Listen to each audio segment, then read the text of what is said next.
In high school, I was a state champion. My competition doubted me because of my size. My family and friends were scared about me joining the Marines. At 21, my body was torn apart by an enemy hand grenade. I had to be resuscitated in the medevac helicopter. Upon arriving at Camp Bastion, I was labeled PEA, patient expired on arrival. I flatlined at Walter Reed. People always assume I was in a motorcycle wreck.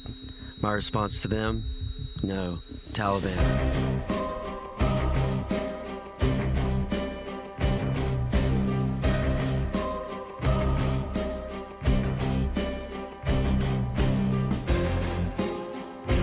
The enemy killed me.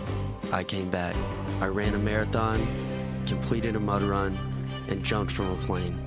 I won't ever quit. I am just getting started.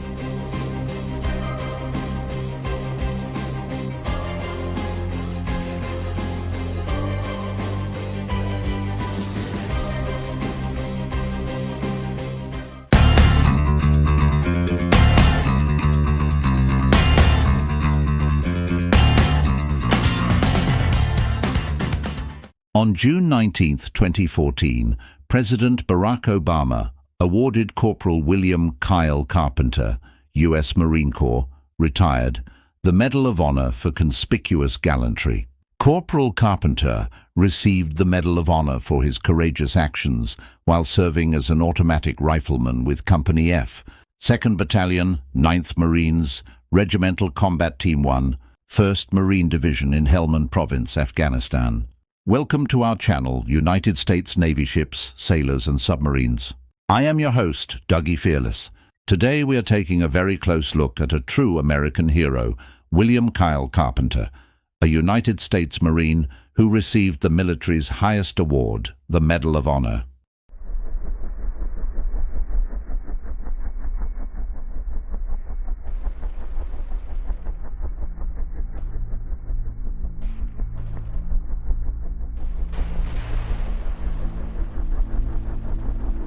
Actually, Kyle, underwent perhaps as many as 20 different operations. He was very ill. He was in our intensive care unit. He obviously had suffered some pretty dramatic injuries downrange. They showed the medical CT images of his injuries on the screen and showed how his mandible had fractured into multiple pieces, had lost all of his lower teeth. Kyle literally was wounded from the top of his head to the bottom of his feet. His heart had stopped. He had undergone massive resuscitation. He had injuries consistent with a grenade blast. Essentially nobody survives a grenade blast when you are literally on top of the grenade when it goes off. It's kind of overwhelming to see the injuries.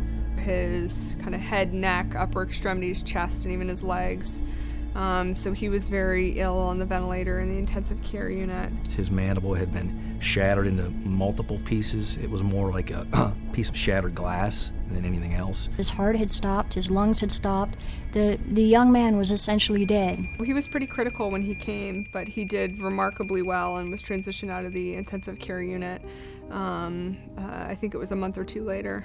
As he got better and we were able to wean off those medications, that's when I got to know Kyle. Everyone in the hospital remembers Kyle. You can talk to the nurses on the wards. Everyone knows his name. It was never, why did this happen to me attitude. Just, he was, a fighter and, just very, very grateful, very, very polite and appreciative and just very a great kid to work on. He really wanted to take care of him. You think about going to the operating room either every day or every other day, general anesthesia, not feeling well and not eating well. It just gets flat out exhausting. But Kyle didn't complain. He was so stoic, through all of that. I honestly believe that Kyle made an effort to protect his family, his friends, and his fellow Marines. I don't think he wanted his fellow Marines to see him suffer, knowing that at some point they might be going off to war and they might be faced with the same type of challenge. His mother had mentioned his smile early on. He had the most beautiful smile. And I asked her to bring in pictures of Kyle prior to, so he had something to go by. And as time went by, it seemed like every time he came in, he started to look more and more like those photos. Even without He went a long time without any lower teeth and missing quite a few upper teeth, but even without teeth, he seemed to manage a smile, and the smile just continued to, evolve into, what his eventually smile became. No matter what, he always seemed happy to be alive and so thankful for everything that everyone was doing.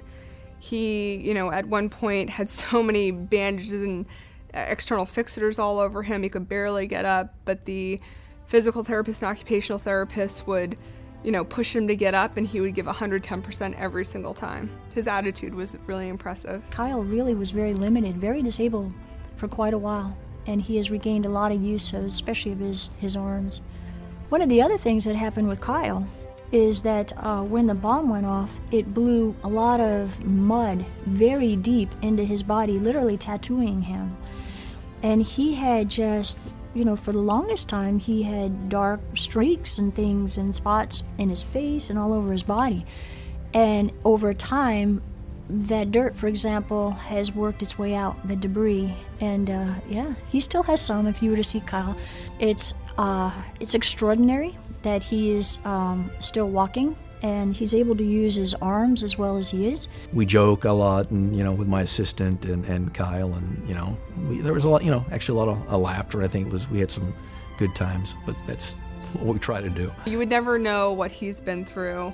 All the injuries have started to fade over time, and they've become a part of him. He's proud of his injuries. We weren't even sure if what kind of function he was going to have with his hands, and he put in the time with the occupational therapist and spent a lot of time with the physical therapist, and has gained amazing dexterity of his fingers and his hands that we would have never expected. He is beautiful. Absolutely beautiful. He's kind, he's loving, he's a gentle spirit. Just a great guy. Not many people are awarded, the Medal of Honor, so pretty impressive. I was not surprised at all. He's incredibly deserving of this.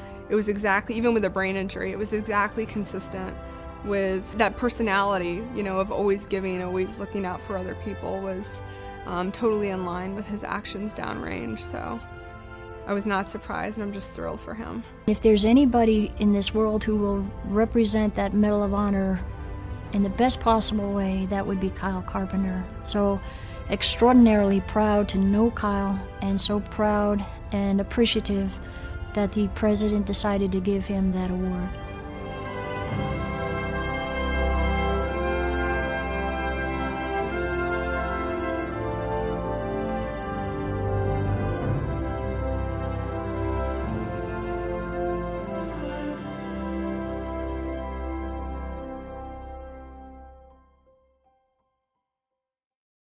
Thank you for your support with this channel. We want to make a very special thank you to Marine Corps Corporal William Kyle Carpenter. We thank you for your service and great sacrifice to our nation, and we know that without your sacrifice, this channel would not be possible. We salute you, sir, and are forever grateful to you. We are truly honored to be able to share your story here on our platform. If you have enjoyed this content, please subscribe to our channel and show your support for our content and our fighting men and women of the armed forces. Thank you for your service to all veterans who are here with us and who have paid the ultimate price for freedom.